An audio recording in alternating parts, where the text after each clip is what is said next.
So today we are fortunate enough to have Shahira Galal with us again. And this time she will introduce her other talents. She is an author, and she's going to take us through the authoring process, which is an eye-opener. Um, Take it away, Shahira. Tell us what is this book that you published? Wow, okay. It's been a long journey. It's been happening since forever. I had this text I've been writing over social media, and between like 2012 till 2017 or 18. And I wanted to publish it in a book, but I wanted to have it in a different format. It's not like your everyday text. So the text was all about existential state of human beings. So we all can feel it. We all have been through it. We all have felt it somehow. Either we call it good or bad, it doesn't matter, but we've all had it. We have this in common as human beings.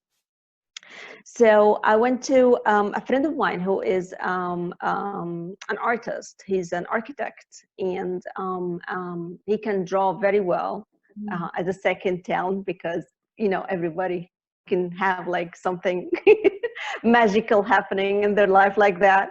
Yeah. So my friend and I went to him, and I'm like, okay, I want you to draw the text. I want you to not to paint it, just draw it. Just be like the minimalist artist that you can be. Take this word and put it in lines. And it doesn't have, it's not an illustration. It's not gonna be like, I say something, I say like a boat and you draw a boat, and I say a ball and you draw a ball. No, it's not like that. It's make yourself like, the rainbow that comes out of the light. So I will give you the light and you do the rainbow. Yeah. And he was like, okay, I will try to do that. And, why don't you send me the text and I'll do that? And I'm like, no, I don't want to do that. I want to have a complete process, a complete creative process that we have to put our souls into it. It's not like something that, I write, you draw, and that's it. No. So we had like long sessions, long workshop sessions for 6, 7, 8 hours. And we sit and I read the text over and over and over again. I have no idea how many times I read one text, like over 150 times in each session. And we meditate, we listen to music, we drink our coffee, we just walk around, and boom, creation happens. And he started drawing, right? And then I interfered after that, and he was like, so how do you like that? I'm like, okay, I'm more of a minimalist. So I take out the lines that doesn't say anything. It just, if anything that doesn't say anything more, just, just take it out. Less is more. So we minimize the drawing. So it'd be like very simple, very expressive. And it has a lot to do with the text, but it has nothing to do with the text. Let's call it like, this is the masculine part of the process. I added the feminine part, and he was just complementing the whole process by the masculine part, which is similar but different, and different but similar. And they both go together. And it was an amazing process. So that was about the creation. Wow, that does sound like an amazing process. I don't think I've ever heard of a book being collaborated with like that, where it was born out of you, but then you brought another person into it, that masculine side, but you also needed his soul to come out in your work. So it becomes both your work. Exactly. And, I love that. I love that about it. Wow. I've watched you and him live on Facebook in Arabic, talk about the book and share some of it. It blew me away. But still I wanted to present this to the English speaking world. And I wonder with it being so powerful, and I'd like to talk about its power a little bit later, do you think it can be translated into English and still hold the same power it did in its original Arabic form? You see, Ruba, this is an easy, very difficult question because, in my opinion, when we put our feelings into words, we already lose a lot of it because language is so limited for us as human beings, as the words are so limited. But when we move from a language to another, there's always a way to express it. There's always a way to put things because we are all human. We all feel the same way somehow, in a way or another. It's just choosing the right word that rings for you. For me, translation, it will have to be in a similar process to find the right words in English to create this, to express this feeling or to express this very particular and very special text. But it certainly can happen. It definitely can happen. Okay, Yes. that is good to hear. Can you tell us about the birth of the idea of that book? How did that come about? Like the text by itself, they sounded very nice. I already, a couple of years ago, I already contacted some publishers and they said, okay, we can publish this, it's going to be a success and all that. But I felt there's something missing because I'm not just a writer. I appreciate art, all kind of art. Being a writer is an artist, but at the same time, I'm a visual artist. I like to see things with my own eyes. I studied design as a hobby, so I know how it works, and I know that your eyes actually is the one leads you to, whatever experience you want to have. So I wanted to add this visual aspect of it. This is where the drawing came from. This is where I thought, okay, so I don't want to have a book. I don't want to have just words. I want to add more. It's like having, two dishes on the table instead of one. Yes. And after that, I got greedy, and we did the trailer and we did the short movie, but we're going to talk about that later. But all arts are just connected together, and the more is better. Yeah. So after we're done with the drawing and putting the text together and all that, it came another very difficult process, which is putting it actually for the eye of the reader. So as human, we don't see things vertical. We see things horizontal. Like when you walk into a place, when you go to the sea, you see the whole horizontal line. You don't see like a section of the sea. You see the whole thing. You see the thing. So we decided to have the book in a horizontal matter. That's why, because this is how we see. This is how human eye work. We see things horizontal. So I want you, when you open the book, it's like walking in a natural place. It's like walking on the beach. So it has to be as natural as it can be. And what's more natural than your human body? So we did that. We started with that, and then there come another process of putting the words and the drawing inside the pages.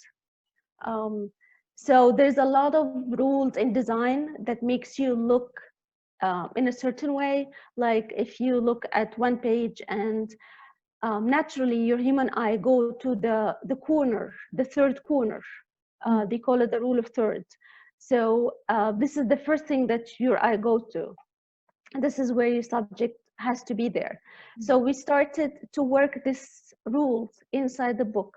The connection between the void and the solid, the connection between the empty spaces and the drawings and the text. So you can open the page and you feel comfortable enough to just meditate on it, because this is a meditative text, not some kind of consumption text that you can read and just go and eat your burger and just, leave. No, it's just a meditative text. It takes time to feel it and to resonate and to find, that layer that resonate with it, because it's there. It has to be there. So I wanted to have it like, this is your meditation area. You open the book and this is your meditation area. I love that. I love that. I love that. Tell us a little bit about the cover. Okay. Well, it goes back to my culture. As you know, I'm from Egypt, and we have a lot of Islamic mosques in here. And Islamic mosques, the old ones, not the new ones. The old ones, the structure of the Islamic mosques are, from an architecture point of view, it goes like this. So you enter the mosque, right? It's a big gate. They enter the mosque, and there is like some kind of a corridor, like a hole or a corridor. You're not inside yet. There's a hole, and this hole is dark. It's always like, it's not very well lit. It's always dark. It's very high ceiling, and it's always dark. So you go into this hole, right? And and then you walk in, and all of a sudden, like after a few, it depends on how big is the mosque, but after a few meters, you enter to the courtyard, which is connected to the sky. It's an open space. And you start like praying, and you go to, there's a four corner, and you start choosing one corner, and you start praying, right? So the purpose of this little corridor, this dark corridor, is to give you the contrast between your life in the outside, which your daily life that you leave behind before going to pray, and then you walk into this dark corridor before meeting God, which is the light. So this contrast makes you think for a second, oh, I'm going from a very dark, narrow place to a very open place. I'm meeting God, I'm meeting Source, I'm praying, I'm in this very high vibrational area, right? And inside this courtyard, there is no noise coming in, because you're already far away from the street, and it's just, very beautiful. They always have a garden inside, and they always have a fountain. So, so I wanted to create the cover just like this. So let me show you. So when we started doing the cover, we did this little circle, this window. This is the corridor, right? So this is your life right here happening, and this is the book. And you enter this corridor, and when you get inside, you see all this crowd, crowded paintings, and you don't know what's happening here, but looks like it's a forest. So is it scary? Is it nice? Is it meditative? So what's this girl sitting? What we're doing here? There's a lot of happening. Yeah. But in order to do that, you have to go through this window first. You have to leave behind what's happening today. You have to leave behind your errands and your daily life and the noise and the traffic and all that, and get into this state of meditation, because you are entering another state of existence. I'm blown away. I'm blown away. I want to take you back to before the designs, before the picture, before the cover, before the book. There were the words, there were the ideas.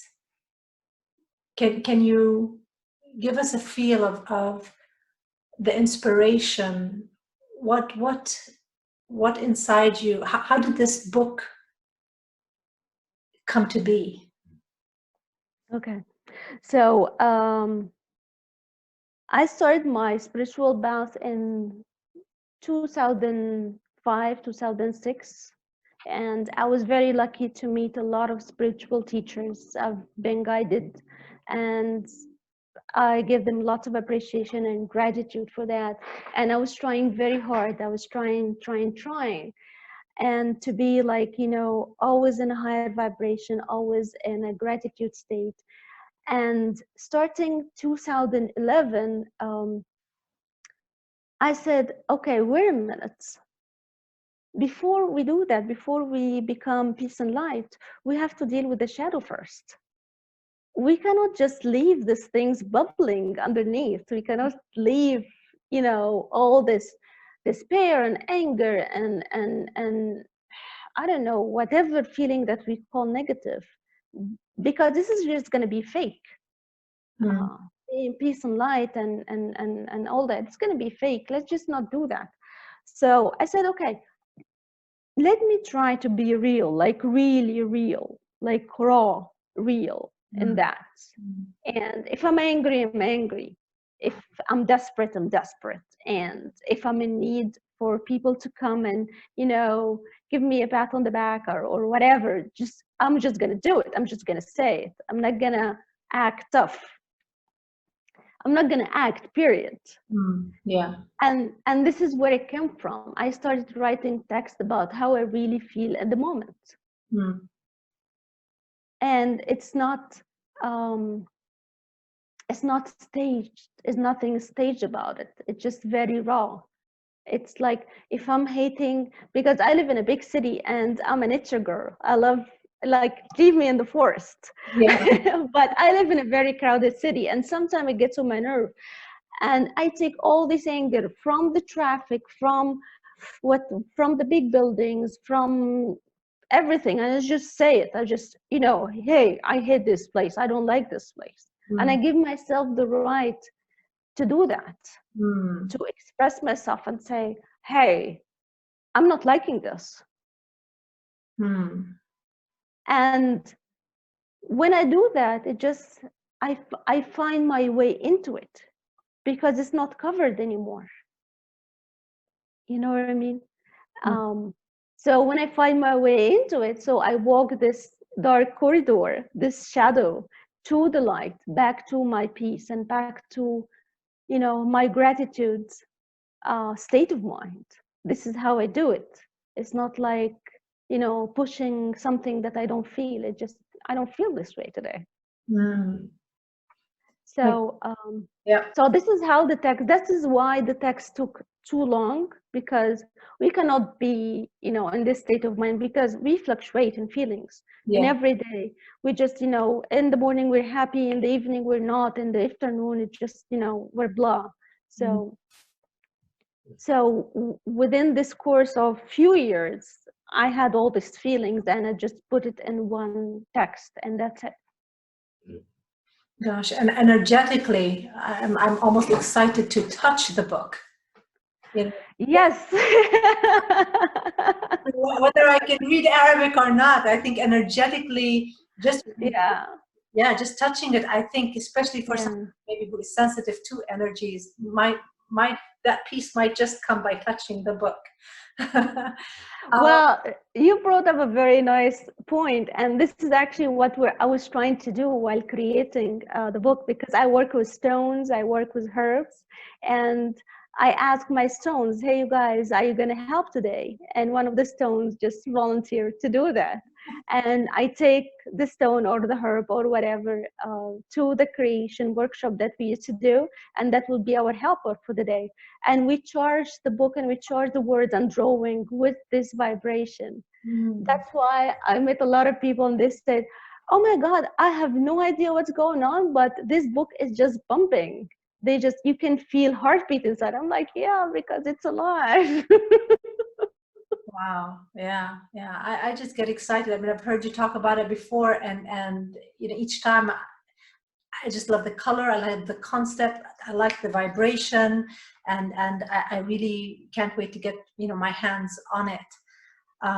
Let's see, even the colors of it. There's one post that you have with the holding the book, and there's also like a scene behind it, maybe like an alleyway. and a doorway, which I will hopefully put on this video for everyone to see. Yeah. But that I can have as my screensaver. It's like, it's a healing color for me. I just absolutely love it. You talking about this one? No, no, you have Okay. a picture of maybe your hand holding a book, and you, Okay. yeah, I want to show them that. Yeah. Let's see. Now there's something about the written word. It wasn't typed. Was it handwritten? It was handwritten, yes. It was actually handwritten by my friend, the artist Nidal Badr, and he's a calligrapher. And um, and the reason, actually, it was very funny why we had it written, because we were in the creative process and we are in very euphoric state, and he would just drew something, and after he drew something he asked me to repeat the text for like the 100 times so he can write it right next to it. And he said, you know what, this test cannot be typed. This test can, there is no machine can transfer this energy into this paper. There is no machine, we just have to handwrite it. And boy, that was very romantic to but it was very hard Yeah. from a logistic point of view. Mm. But we did it and it came out amazing. It was very hard to do it, and but the result of it, it just came out amazing. Nobody would believe that we actually handwritten the book. So, and I think the best comment I got out of this, one of the, I think it was in Goodreads, one of the reviews in Goodreads, somebody said that as if I got handwritten letters just for me. Wow. Wow. That will, I don't know, did you want to ask a question? No, okay. It leads me to asking, who would be your ideal reader for this book? Okay, my ideal reader is a person that is not afraid to express their feeling and not afraid to confront the feeling, either it's negative or positive, and not afraid of saying what they want. Somebody who are in the path, and the path is a bit bumpy for them. It's not a smooth path. Mm. Somebody who like literature, because it's written in a very fine Arabic language, so somebody would appreciate the literature, they would appreciate it as well. Mm. Mm. So when I looked at visuals, when you were doing that live Facebook, you'll see, like you said, it's very minimalistic, and there are words, and then there's something for you to look at and meditate on. So is the book, does it like almost like a story journey through things, or is each one a different concept, a different thought? How is it, like how many pages, how does it flow?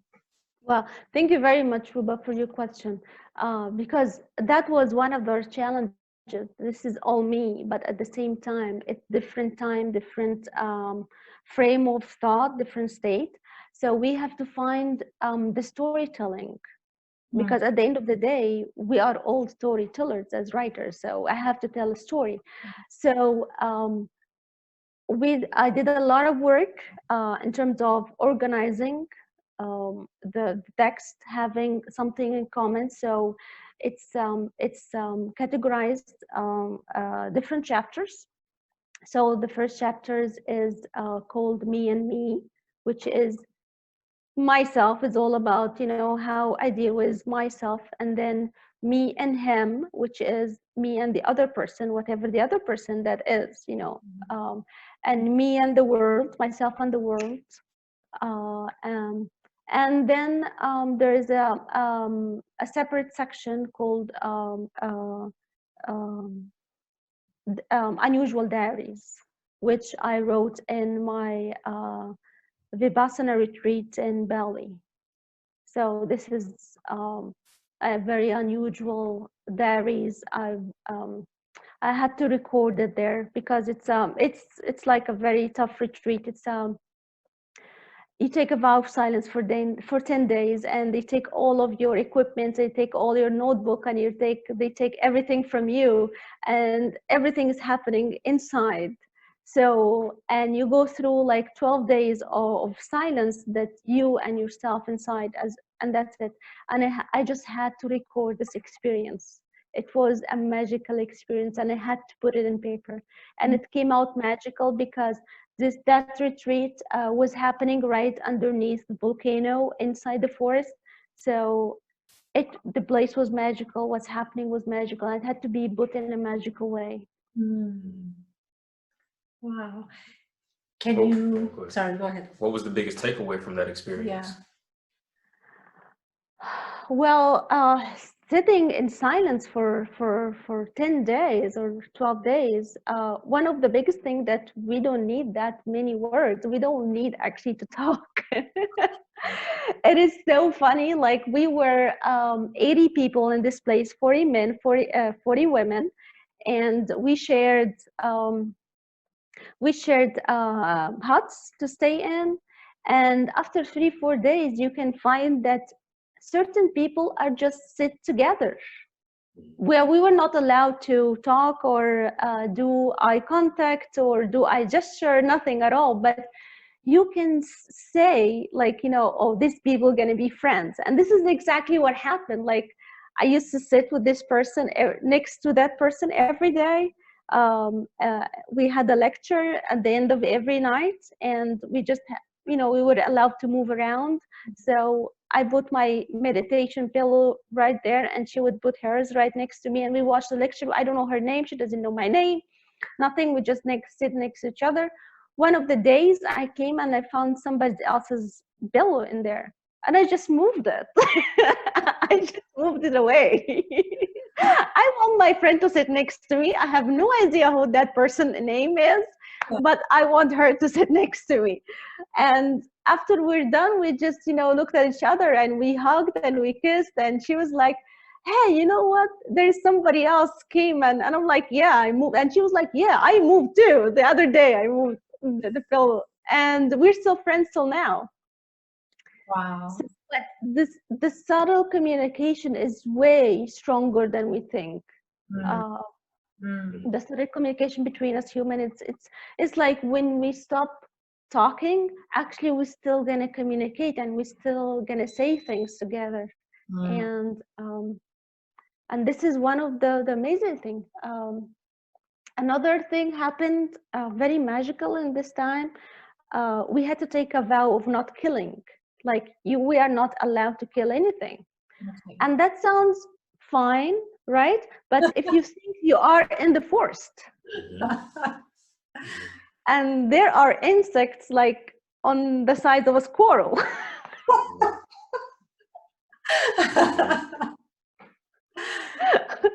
And there are ants, there are everything. There are like, all kind of insects, all kind of creatures crawling everywhere. And we cannot kill anything. If there is an ant, what you call it, thing that happening next to your bed, you're not allowed to do anything to it, just co-live. And after a day or two, it's like, okay, this is hard, this is hard, this is hard. And after a while, okay, this is not hard. They're just working. They are small ants. They just, going to work, going back to their babies, feeding the family. They're just like us. Until one night, we walked into the hut. We were 3 girls into the hut, and we had hornets, like big wasps, like, yeah, like there were so many of it. There were like 20, 25. And it was dark. They already turned off the light in the thing, so everything is quiet. We don't know what to do. Oh my God! I ran under the bed screen, and the wasps just going like this. They just want to go out. And one of the girls took out her flashlight and started making like a light tunnel. So the wasp followed the light to go outside of the hut, and they did. Nice. Nice. So we humans, we really don't have to kill.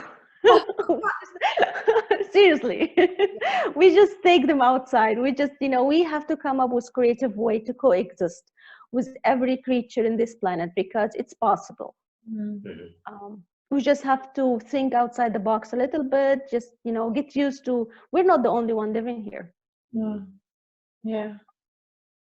And all of that was done without communication, like that whole process of getting up.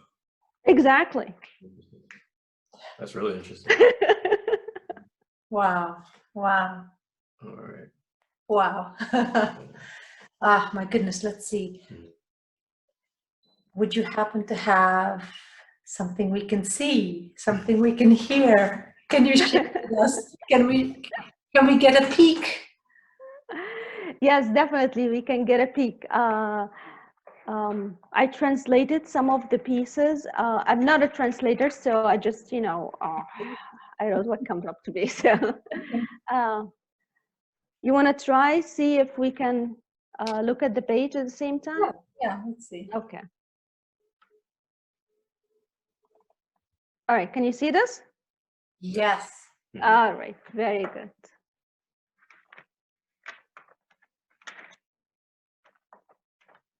Okay.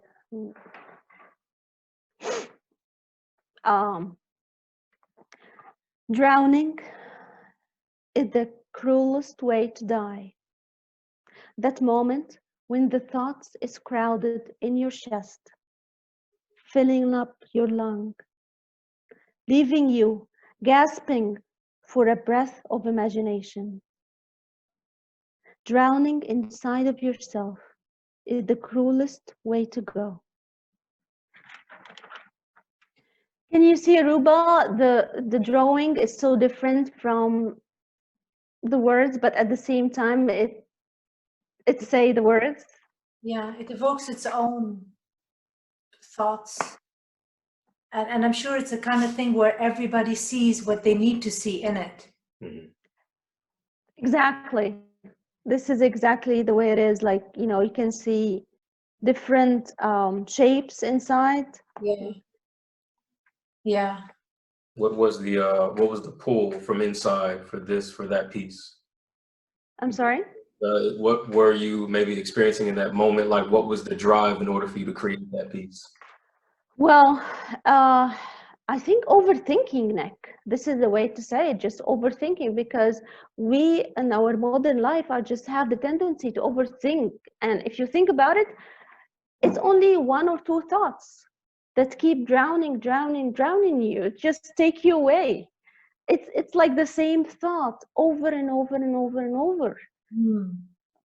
And it takes you like to drown inside of yourself, like for the overthinker, it takes you inside and you feel that you want to get out, but you can't. You just have to stop the overthinking, but you can't, because like, somebody drowned in the sea. You just can't. You just need somebody to pull you out, just to send you some help, or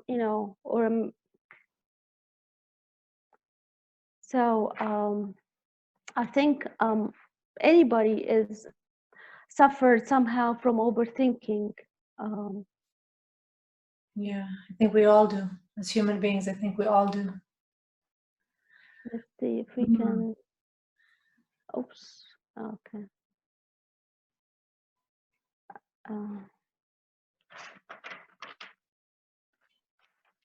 Okay, let's see. Okay. This is the piece that the book is called Other Half for Me, and this is a piece that where it came from. It's a very short piece that says, because I got bored waiting for you, I split the world into halves, one for me and the other half for me. And it goes without say, this is saying, Okay, you focus on yourself, you put yourself first, and everything, live inside of your heart, live from the center of your heart, live from the sacred space of your heart. And everything else, don't wait to things to get that happen from outside. It always comes from inside. So in order to come inside, you just have to put yourself, focus on yourself first. Work from inside out, not the other way around. Mm.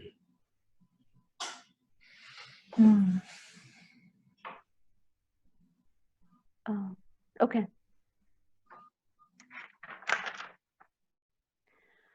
I wake up and fractions of my dreams scattered all over the bed, running in panic, trying to survive, trying to live few split of seconds before they get eaten by real life monsters and morning coffee. Yes, the dreams have dreams too.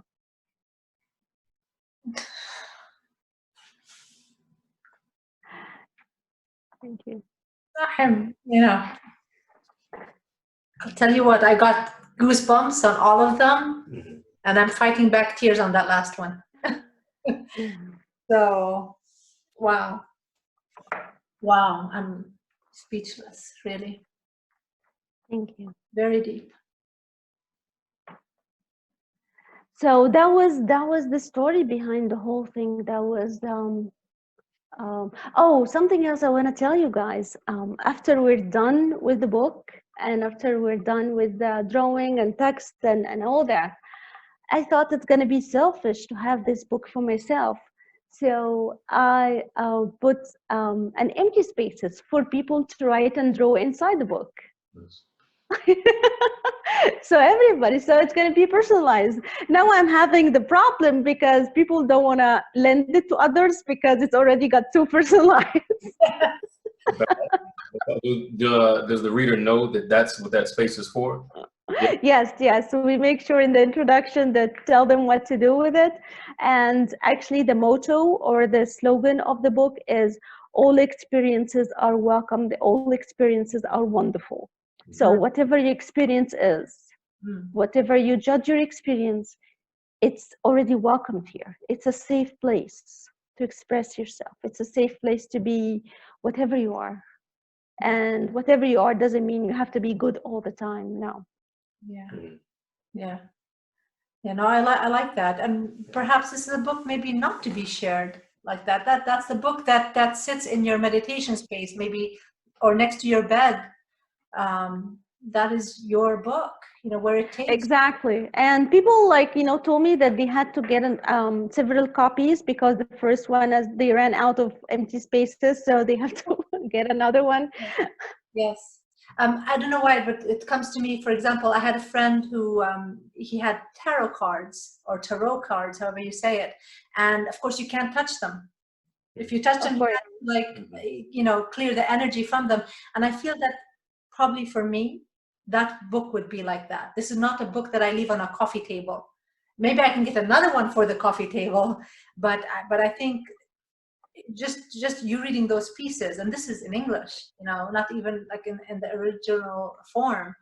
I think one copy at least would have to be my sacred copy, because as I sit with it, I also add to its vibrations from my meditations with the book.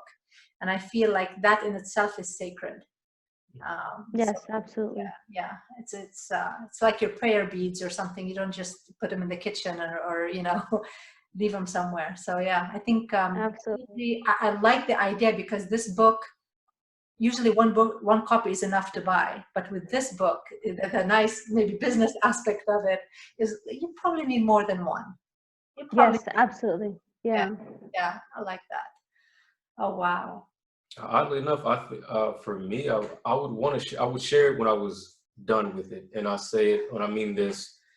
If that space is allowed for a person to express themselves, the words that you've written are going to invoke certain feelings from that person, and it's going to open up certain things for them to work through and from. And as a writer, I think it's something innate that we have. We want to give things away. but we don't want to give it away until it's complete. So it's like when I'm done with the book and I've written everything that I can, I would give it to someone that I feel is like sacred to me, because I'm giving you a piece of myself. Oh, Here is something that I have yes. connected with and allowed things to flow through me, and I want to give this to you. This is like sacred to me, and maybe it'll do something for you that it did for me. And I would definitely, but I wouldn't give it away until I was done with it. Well, that's what I mean by that. Until it's worked all its magic inside of me, and I feel like, okay, I'm ready to give this away. Allow it to do its thing out in the world now with someone else. Yeah, absolutely. It's so special. It's been special to me and special to everybody that has been reading the book. And I'm getting a lot of comments about that. Like, okay, now, I cannot give it away because, this is so special now. It's too special now. But one of the things that we did, we asked the reader to fill into the spaces and send us what they've written. And people that have never written or drawn before, they just added to the empty pages, and they did amazing job. And they would say, we've never written anything in our lives. And I'm like, yeah, but everybody can write. This is my belief, and everybody can write. Everybody can tell a story. It's a matter of just unlocking this door and enter it for yourself. I think the minimalistic approach helps that as well. People that I've come across, they feel as if they can't do it because they feel it's too grand. I'm like, it's really not that grand. I mean, you can take the most simplistic thing, write about it, and watch how it unfolds inside of you, and you write about that experience. That's the experience you're writing about. The observation of said thing from within. And I think taking a minimalistic approach towards that allows people to realize, like, I can write too, or I can draw too. It doesn't always have to be grand and big and long. Like, sometimes things are short and sweet and right to the point. Yeah, exactly right. I wonder, I feel like this book, does it have its own Facebook page, that book? Yes. Share, like you said, like if they're sharing their drawings, then it'll be, whoever has the book can join that Facebook group and kind of keep it going. Yeah. Yes, absolutely. The book in Arabic, it's called Another Half for Me, and you can log in Facebook and find it. And I think we can add, like on the video, we can add a link to the page. Okay, we will. Absolutely. Now, you said the book could possibly be published again in English. Yes, we're trying to do that. It just we were trying to do the distribution outside of Egypt when all the COVID, party started. So that was postponed a little bit because, as I was telling you, Ruba, before the interview, that writing a book is one thing, and having it published and distributed is another business. It's a totally different business that needs a skillful publisher, and people know what to do in this field. So we're trying to do the translation. This project has been postponed a little bit because of what's happening in the world right now, but it will happen. Yes. I love that. I'd like to get both the versions, and I look forward for it to, I don't know, be sold on Amazon, somewhere easy for us to get. It's beautiful. It's beautiful. I'm so proud of you. I am so thankful for you giving birth to this book, for making it happen, for putting it out there, making thoughtfulness and mindfulness and meditation easier for people, because all they have to do is pick up the book and read, and you're immediately taken into meditation. It's like a guided meditation. You can yes, exactly. Just you don't have to have, even if you don't have any experience in meditation or any experience in writing or any experience in art, and you just try to break yourself into it, this is a good way to do it. Just choose a phrase and meditate on it. Just write whatever comes to you. Automatic writing helps on that, and take it from there. You never know what's going to happen. Now, were all of these pieces written with the knowledge that they're going to be publicized, or were they written, then you said, I think I want to publish these? No, it was written because just to express how I feel, and that's it. And the publishing part came because lots of people asked me, hey, why you're not publishing this? That's a good material, that's really good material. I'm like, I don't know, because as I said, publishing is totally different industry. And it's like anything happening in the world, you have to find out, what's the target market and who's going to read this. Is it really needed in the market or not? And lots of other, factors happening. And am I going to get a publisher or not? Because there's a lot of challenges happening in this side to get a respectful publisher to do the work for you, to push your work into the market and make people read it. And I'm like, I don't know, I'm not sure I want to do this. I just want to do the creative work now. Right.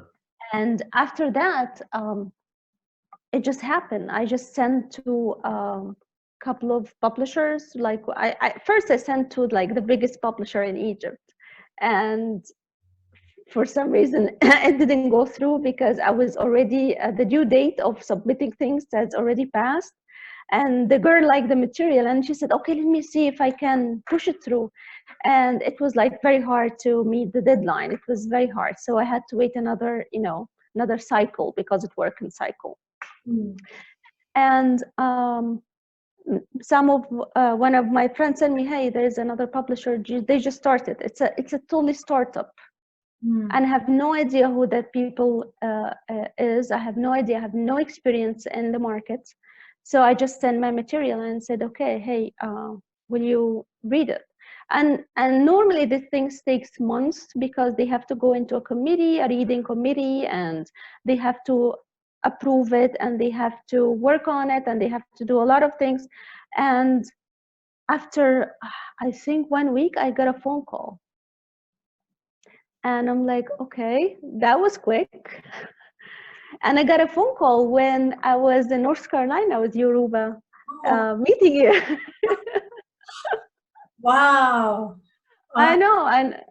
And when right when we starting the introspective hypnosis sessions, and I got the phone call, and she was like, okay, come back. I know you're traveling. Come back and we'll talk. And when I came back, I met this pleasant woman, the most amazing woman, and she hugged me like I've known her forever. Yes. And she was like, oh my God, this is great, this is amazing. And I joined this publishing house, and it's been an amazing journey since then. As a creative, as an artist, trying to be as artistic as you can it sometimes be a little bit, what's the word I want to use? Can it be a little bit deflating when someone's like, we don't know if the market wants this, we don't know if this fits in the market, and you're like, I'm just creating. I'm not thinking about what the market needs. I'm thinking just about creating. I wouldn't. So does that take away a little bit of esteem and, moving forward when they're like, I don't know if this will work? Yes, of course. This is scary. Like sitting and creating some artwork, all the fears are just sitting next to you. Like they're all around. And one of them that says, oh, it's not going to be published, this is a market that where the novel are being sold the most. And this is so like a vanguard, or this is so out there, people are not going to go for this. And there's another fear saying, oh, this is bad words, how are you using this word, you have to find better words. And there's another fear saying, you're not going to finish in the deadline. This, like, as an artist, there's like lots and lots and lots of doubts and lots of fears. Yes. And creating the artwork is a part of it. It's just getting over these fears. It's just getting over what people want me to do. or what people ask me, okay, you're a great novelist, so you have to write more novels. Mm. Or you're a great painter, you have to paint more. But it's not really like that. It's not like that. It just, as an artist, I have to work on myself first in order to create and get over these fears that, and expectations, and what people want me to do, and what do you want me to write about. And your publisher, you feel, allows that growth to happen, will allow that maturity to take place? Well, my publisher actually has been great so far, because she took the risk. Like, this book it's outside the box. It's written outside of everything that's happening in the market. And she was just like, okay, we're gonna publish it. We're gonna do this. And she was great about it. And she was like, okay, this have to come out. And after that few months, actually that was recent, that was the last March, after 5-6 months from the launch. And she said, okay, I thought this is gonna be a failure, but I had no idea it's gonna be a success. And I'm like, you cannot be that honest. Be honest, not that honest. How was that? Sorry? How was that pre-launch phase, that build up, that feel of like, the book is about to go, next week? Like, how was that feeling? Well, it was very stressful because of the way the book has been handwritten and hand drawn and all that. There were a lot of technicalities, challenges in the process. Because it's written by hand, so we treat it as an image. So any editing that we have to go through, we have to go break down the image and work every point, and it was not easy. It was not easy at all. So putting that in production, it was not easy, and my publisher didn't have the technical staff that would do that. So I had to get a lot of help from friends, and God knows, like, a lot of people just showed up for help. And I made a lot of friends within this process, and I have no idea how and why. And I got people who just volunteer to edit. I get people who volunteer to just read and make sure the grammar is okay. I get people volunteer to make sure that, to put this in an Illustrator program and just have to do the work. I get so many volunteers, and put it in production and make it actually give it like the final version. And I'm like, okay, I'm done here. I don't want to do anything but just get the actual book when it's published, and that's it. I'm not gonna do anything else. And that will be it. I'm out. Wow. It was very exhausting process. All right, now that you're on the other side of this process, is there anything that your now self, any advice you could have told yourself back when you started? Yeah, chill out. Chill out. Chill out. Okay. Wow. So I used to get drowned in my thoughts all the time. Is it going to happen? Is it not going to happen? Something wrong will go wrong. Hundreds of things will go wrong. And it's not going to be like the way I want it to be, or it's not going to be the shape I want it to be. I used to overthink everything in the process. And like I just... Unnecessary stress? Yes, just don't stress out. It's going to happen, and it's going to happen on the right time. And it was, I wanted to have it earlier because I wanted my mom to see it, because, she knew about it, but she didn't see it. She passed away. She moved forward to her, next life. But and I really wanted her to see it, but I really that's why I was stressing out, because I know that it was coming, and I wanted her to see the book. So, but I would tell myself, just don't stress out. It will come on the right time. Everything will come on the divine time. And just chill out, and don't do anything. Don't do a thing. Don't push things. Things will just happen. Yeah, I know that's good advice, but I understand how when you're in something, it's easier said than done. You know this advice, but it's hard to apply it when reality is barking at you. Deadlines and people need this turned in and that turned in. It's kind of hard not to stress. Yeah, and then there are these other things, like you said, that come from the self. These doubts that are sitting around you, these fears that it's not even coming from outside. And this is what's coming from the inside. So yeah, it's I guess it's a journey, like everything else. Like I had to draw my doubts at some point. I had to give them shape and actually see who are these people in my head that's mocking me all the time. And that was a good exercise. And that wouldn't happen if I'm not a writer. That would never happen, because every time I sit and write, I have all these, people tell me I cannot do it. And thousands of things that will go wrong. But I had to work on that. I had to get over this and give myself the confidence that I needed.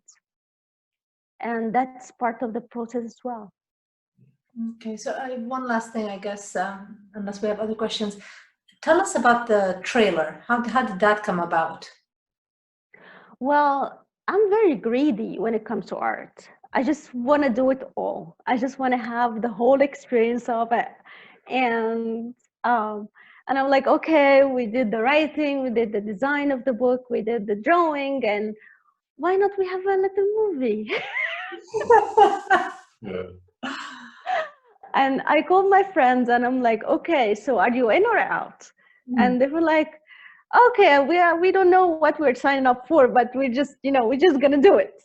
And I have these amazing friends, Dina and Mona, and they are just amazing. They are movie makers, and they just know how to do things.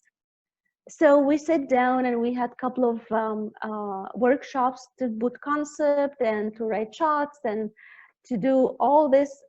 We're not cinematographers, but we just trying. We just put our minds into things. Okay. And everything just came together. We just came up with a concept that comes from the book. It's not about the book, but it's about the book. Again, it's about the transformation of things. It's about meeting the shadow and meeting the walking on the dark corridor to meet the light, and creating real art out of it. And it was like we were trying, because we don't have any money to do this, so we have to do it like low budget. And we went to buy props, and we printed, we blew out the cover, and we did that, and we did the shooting in my in the house, in my family house, in the country house. Yeah. And we did it all with what we have. It was a very low budget thing, and it just came out beautifully. I think we had to buy the music. That was like the biggest budget that we have to put in. Yeah. But we just and we went there for a trailer for the book, and the girls, they just got so into it, so it turned out to be a short movie, a 5-minute movie. Wow. And now we had to cut it down to put a trailer out of the short movie. So there are two versions. So there are two versions. There's short or long version, yes. Okay. So why not? Yeah. Because why not? Okay. Yes. Yeah. We can definitely link to both. I don't know if it would be pertinent to kind of, if you want to play it, do you feel like you want to play it and kind of take us over one of them, or? Yeah, sure, we can. I don't know if this sounds, so we can use you as a commentary. We'll see the image, and you can walk us through the thinking and all. Okay. It's on YouTube, so we can do this. Can you guys see it? Yes. All right.